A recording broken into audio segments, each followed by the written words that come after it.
D'ailleurs, sur le point de la garantie de l'emploi, je vais quand même faire un petit détour pour clarifier sa justification. Contrairement à ce que l'on pense, historiquement, cette garantie n'a pas été pensée pour protéger le fonctionnaire. Elle a été pensée pour protéger le citoyen. Oui, ça peut paraître paradoxal.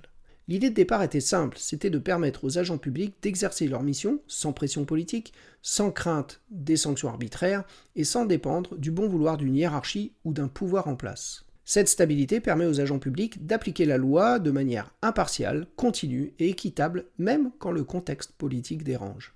Autrement dit, la garantie de l'emploi n'est pas un privilège individuel, c'est une garantie institutionnelle au service de l'intérêt général et donc du service rendu aux citoyens. Mais, et c'est là que c'est important de le dire, cette garantie n'est pas sans contrepartie. Elle s'accompagne d'obligations fortes de la part des fonctionnaires. Une obligation de neutralité, une obligation de loyauté envers l'institution, une responsabilité particulière dans l'exercice de ses missions, et l'acceptation que le sens du travail soit orienté vers le service public et non vers les intérêts personnels.